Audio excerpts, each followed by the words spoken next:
Hi, I'm Dr. Dave Janda, and please welcome to our Operation Freedom platform, WeThePeopleProcessing.com. You know, are you tired of being threatened to be canceled just because you have a company focused on liberty and freedom? Well, worry no more, folks.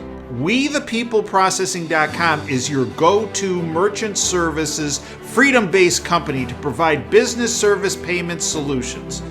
We the People Processing provides their clients a cancel culture-free platform which is domestically based. They provide competitive rates, no contracts with next-day funding, a fully vetted and like-minded financial infrastructure, and full support for integrations, implementation, and e-commerce efforts. Bottom line, WeThePeopleProcessing.com focuses on defending your company's free market growth, values, and future. Check them out at www.WeThePeopleProcessing.com. Once you're on the site, enter in password Operation Freedom or call 855-499-2024. That's WeThePeopleProcessing.com. Then, when on the website, enter Operation Freedom as your password or call 855-499-2024. And one of the reasons why our platform, I believe, is so unique and is so good at this, of putting you ahead of the curve, is because of my next guest, Nick Ruiz, who is our Director of Information Technology at DaveJanda.com. Nick is very, very networked in the IT world. And Nick is also he's very modest about this, but he's brilliant in some of the platforms he has created in order to analyze linguistics that are occurring over the internet and then melding that analysis into where situations are going in the short term, medium term, and long term, on a local basis, a regional basis, a national basis, and international basis. Nick created something called Ultra. And let me just give you an example, and we'll have Nick talk about this. A number of years ago, Nick got a lot of heat because he said, you better start watching out for the United States dollar reserve currency to be going in the dumper, and look for other currencies such as the ruble to come into more prominence, because you will find that they start backing their currency with hard assets, including gold. And Nick got incredible grief for that years ago. And what's been happening the past month? Yeah, exactly what Nick said would happen years ago. It is my honor to welcome back my very, very dear friend and our Director of Information Technology at DaveJanda.com, Nick Ruiz. Nick, welcome back to the Operation Freedom platform. Hey, Doc, thanks for having me back on. Okay, Nick, educate our listeners on Evolution Consulting, Ultra, and how you made this call as it relates to the currencies when everybody was just dumping on you when you said this years ago, which has now become truth and fact. Well, we made the analysis, or the hypothesis at the time, as best as we can call it, during our last major full end-to-end test of concept phase of the system that's now known as Ultra. And during that test of concept phase, through pulling front-facing, and I always clarify this, which is all the information that we use in our systems to ingest data is publicly available. It's stuff you post on the internet with the intention of making it public-facing. It's not an intrusive system. Right. So what we began to see, and this is 2014, 2015, as we were starting to put some of the more user-friendly components on this system, as we started to make it a software platform, we started seeing the idea that eventually either Russia or China or both or the entirety of the BRICS nations for a number of different reasons will eventually move to asset back, i.e. gold, i.e. oil, back their currencies. And at the time, during our test of concept, we made this public. I have publications time-stamped and dated, and they'll be up on the new evolutionconsulting.world website, which will be available just as soon as I get a chance to finish it. And we put out the notion that, look, whether it's a regional conflict was one of the options we suggested, or without any provocation at all, at some point in time, you're going to see the BRICS nations to gain global financial dominance move to something that the West, or the Western systems, the Anglo-Western banking system, is simply incapable of doing for a number of different reasons, which is asset backing a currency, be that with gold, be that with silver, be that with oil. And at the time, we put that idea out there, and we got lit up like a Roman candle because everybody said we were insane. There's no way, nobody's going to asset back anything. The Chinese are printing like it's going out of style. The Russians are printing like it's going out of style. This is impossible. And I just went back recently into our own archives and did just a quick spot check and go, man, how close were we to? Dave, we were spot on with this, and it's irrefutable. And it's one of those moments that I've mentioned this on the show before, where we see the accuracy of the system that we ultimately built and go, oh, that's scary. And it's an example of just how far ahead, in many instances, this system that we built, Evolution Ultra, at the time was called 4.0. It, now more contemporarily, it's referred to as Ultra. Had just how spot on we were, how early on into its development. That's what makes us smile. And Nick, when you talk about BRICS, just for those that are new to the program, those would be countries such as Brazil, Russia, India, China, South Africa, correct? And about 100 and some odd other nations that are either very friendly or openly proclaimed ally status to that financial world order, which is why when folks see, Russia will make a major financial move, for instance, announcing the intentions of backing the ruble with gold, or at least pegging 5,000 rubles to a gram of gold. There's more than just Brazil, India, Russia, China, and South Africa that are on board with that. There's a lot of other nations in South America. There's a lot of other nations in Southeast Asia. And there's also a lot of other nations that I think may very well be on board with that, but just can't quite come out and say it yet. So, Nick, where do you think this is headed? Because, the people that are this clown show that's occurring in Washington, D.C. with R and D's after their names. Oh, they're taking Russia out of the SWIFT payment system, and it's going to isolate them economically. Oh, the ruble's got. And as ruble's going to get pummeled. No. The minute they talked about backing it with gold, it's now higher than it was before the invasion, right? So, Nick, they're saying, Russia's on its last legs financially, and Nick, do you believe that's what does your system tell you? Where is this going?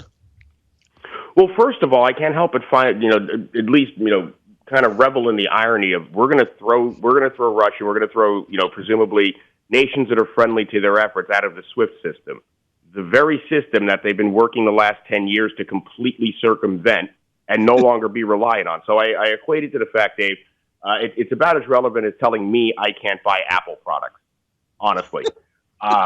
You're kind of looking at somebody going, yeah, and so they're prepared for this. And I think one of the things that we've seen, and I don't want to call it arrogance, and I don't want to call it idiocy, because it exists somewhere in between, which is, the Anglo-Western banking system is sort of looking at each other, wondering why, wait, this is supposed to be completely fiscally devastating to them. And in a lot of instances it is, but they like to make it out like Russia or Putin specifically, because let's face it, every story needs a bad guy now, because if anything exceeds the complexity of a Marvel movie plot, people don't get it. They have this idea that he just rolled out of bed one morning and decided he was going to do this. Like there was no planning and there was no game theory involved of, well, hey, what if they do this? We should probably have a plan in place for it. And shocker, folks, they did. In a lot of instances, it's leaning heavily on Chinese and Chinese tech. In some other instances, they're homegrown systems, and you have to realize Russia's not a third world nation, folks. They have arguably some of the most talented programmers and InfoSec personnel on the planet.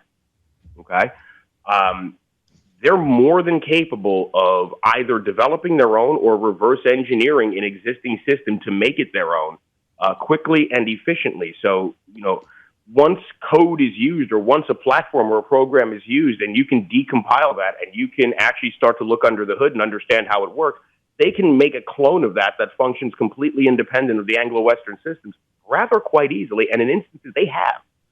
So, in terms of, the long-lasting effects, this was not done without a plan. This was done with intention and with a plan B through Z already in place. So I would say at this point, if they turn around and they full on, which they have thus far, they full on back the ruble with gold, the Chinese follow suit. The U.S. dollar is not going to be looking very shiny and very pretty on the stage that is, world reserve currencies, which I think is where the name is going to escape me at the moment. But the Fed chair said, well, there's room in the world for more than one reserve currency. Right. As of when? There wasn't last year. There suddenly is now. No, that was a huge announcement. He said that in front of Congress. Right.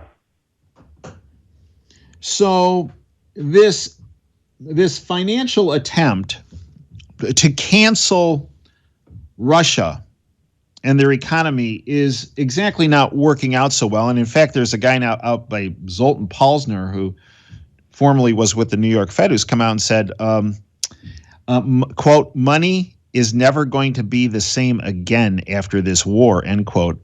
Nick, I think what he was referring to is the fact that something you put out there years ago that, well, there's going to be something that occurs that you're not going to have fiat money, such as the U.S. dollar, backed by nothing as the reserve currency. You're going to have some other currency out there, in this case, rubles or yuan or whatever it might be, backed by physical commodities. I believe that's what he was saying.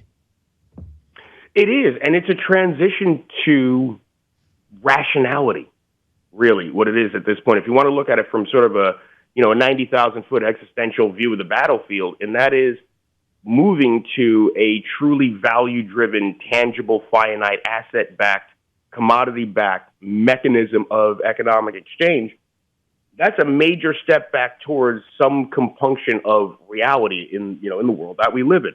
Another example of it would be Elon Musk coming in and deciding that he's going to help himself to 10% of Twitter and suddenly being a proponent of free speech. There's another step towards rationality. I've been saying this for years, and it's probably one of the least popular things that I say is you can only go so far out into the emotio-irrational human condition paradigm before it begins to snap back. Rationality, at the end of the day, rules, right? So when you see someone like, let's say, a Musk step up and say, and he posted yesterday on Twitter, metrics that illustrated how much the average American, left, right, or center, trusts mainstream media, and it was just absolutely devastating. And he pointed out that usually the first casualty of an information war is truth. And he's not wrong. Mm-hmm. So when you see asset-backed currencies, folks like Elon, who's by no means, or nor does he identify as a conservative, go, guys, this is getting a little ridiculous here. That's what I call smartest kid in the room complex. And that's where the smartest kids in the room eventually are going to stand up and finally have a meltdown and go, you're all idiots, and here's how we're going to do it. And we're to that point now because both sides are guilty of this, left and right. Of just pushing deeper and deeper into an emotio-irrational human condition, minimal information, maximum emotion-driven environment. And that is not beneficial to the development of the mechanism known as species or civilization. So this is the beginning of it. The currency is one example. Even Spotify siding with Rogan over Neil Young. Right? Nothing against Neil Young personally, but you were never going to win that battle, dude. Sorry. That was a money decision, if anything else, and then there's a little bit of rationality that goes along with it. But I think, and I've been saying this for months and years, and certainly to friends of mine and on your show as well, which is the snap back to reality, right, is not going to be pretty because there's so many people that exist on these outer fringes of these lunatic worldviews where, they've defined their entire personality and existence by some existential struggle that may very well not even exist or be purely manufactured. So it's going to get interesting. And, it's a great time to be a data scientist. I will say that. It's a great time to be able to do these analyses because everything is just so extreme now. Well, Nick, let's go back a couple years. When the cancel culture was rearing its head, and it's only gotten worse in tech such as, Twitter, right? As you know, Twitter deep-sixed me in January of 2021 when I called COVID the freedom-stripping virus, and, well, I was canceled for that. You told me years ago, Nick, Dave, all these people that think that government trying to pass laws to get on the other side of this cancel culture that's occurring and some of these platforms like Twitter, he said, Dave, they're nuts. Government didn't get it. No. He goes, this is how cancel culture is going to end on tech platforms. People in the tech world that are knowledgeable are going to get fed up and say, enough. Well, Nick, that's exactly what we're seeing with Musk now with Twitter. It wasn't some government legislation that's going to get Twitter to get potentially turned around here. It's somebody in the tech world, in this case Musk, who's laying the wood to it. Am I off? Not at all, Dave, and there's a lot more of them out there, and I'll take 5 seconds here. I know we're coming up on having about 10 minutes left, but I'll take five seconds here just to let everybody know. I know Silicon Valley comes with a certain political stigma, right? And the most vocal voices in Silicon Valley are exactly what you think they are. However, just remember, there's a lot of other layers beyond that front-facing to the guys, the techs that are in data centers, to the programmers, to senior developers, information architects, network specialists. These are very rational thinkers, and they're not going to buy into the human condition, let alone one or other sides of the argument. They're a very different species than the typical shrill voice that you hear being the front-facing sort of presentation of that. Just know that that's there, and they're smart, and they are all members of what I call the Green Party. Does it make money? Is it green? Yeah, great. Let's party. That's it. That's the extent that they're going to think to, and that's what's going to ultimately solve the cancel culture.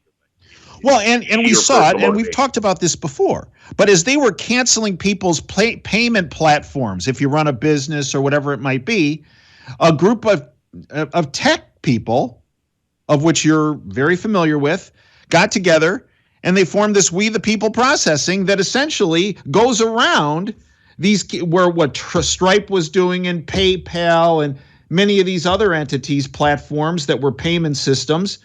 I mean, here's yet another example. Tech taking on the cancel culture. That's exactly what We the People processing did. We set out, like I said, it was founded by myself, my friend, and a number of very good friends of mine. We put it together and we set ourselves a challenge, and it's what we call, a bar napkin idea, which is we had a pie in the sky idea of, would it be possible to insulate the way merchants, business owners, many of you listening may own businesses, is it possible to take that entire infrastructure from the minute a customer whips out a Visa, MasterCard, American Express, whatever the case may be, all the way to the point that those dollars are deposited in your account, for goods and services, is it possible to completely insulate that from the politically biased, one way or the other, again, not picking on one side or the other, the politically biased corporate mechanism? And we set ourselves a pretty high bar there. And over time, of just sitting around in many a caffeine-fueled, thought session, is what we like to call it, we just kind of sat there and went, well, wait a minute, this can be done. And as we started to piece each individual component together, from the front-facing stuff to the underpin stuff, I'd like to tell you it was easy. It wasn't. Dave, you heard the byproduct of some of that, where it's just like I want to rip my hair out because some of what we were trying was so ridiculously difficult. I didn't even think it was going to work. It did, way better than I ever could have imagined. And so what we accidentally did is we developed a system that allows folks who may have a given worldview that at the moment may not be very popular to at least have the common, to just be able to wake up in the morning and say, you know what, everybody on Facebook may hate me. Everybody on Twitter may hate me, right? My friends and family, hey, they may even hate me too, but at least the business, we know we're going to get paid today. And I know that sounds facetious, and yes, there is a little bit of hyperbole there, but we wanted to make it so, like, if you have an unpopular worldview, now just like Elon with Twitter, does he agree with everything that every single patriot or every single super far left-leaning person is going to have to say? No, he doesn't. But he respects your right to say it. And that's what we did with We the People Processing, which is, look, if you say something that's unpopular, you shouldn't have to worry that, oh, my business won't be able to take payments today, because that's a little Orwellian for our life. Mostly because of the humans that are controlling that, right? You're being held hostage by some emotional, irrational worldview that just happens to be in a given position, compared with, your worldview. So what we want to do is we wanted to remove that to the point where, look, doesn't mean we're going to make you the most popular guy on the internet. It doesn't mean that we're going to make everybody suddenly like you, but you will have the ability to transact whatever business you may be in, right? And do so without having to worry about, oh, no, I put something up on Facebook. Is my, Visa, MasterCard, Chase, whatever, is my bank account going to be canceled? So that's what we set out to do. Is something, it sounds simple. In practice, it's not. In concept, it is. But what we accidentally did is we did it. We accidentally built what we set out to build, and it's been helping a lot of folks, a lot of Operation Freedom listeners, as a matter of fact, really have that peace of mind of not having to worry. Just because I may not be the most popular guy on the internet is somebody that's in an office that I've never met and I have no idea they exist, may not even be in this country, going to decide that I don't get to take cards for my business anymore and I don't get to make money anymore because they don't like what I had to say. Mm-hmm.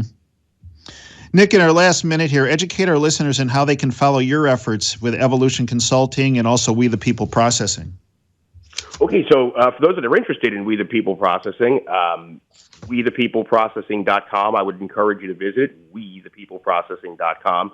And this, by the way, goes for folks that may not even be super outspoken. And the guy that I'd like to mention real quick is Carl Menke. That guy didn't want to be a celebrity until he was. He didn't want to be a voice of something until he was. Just because you're not now, remember, we're talking about a moving goalpost here, a moving target. Insulate yourself now before it becomes a DEFCON 1 issue. And if you'd like to follow my efforts, it's easy. You can't. But you can find out more about our systems and what we do at evolutionconsulting.world. There is a new site that's going to be up there in the next couple of weeks when I get a chance to actually sit down and work on my own stuff and finish it.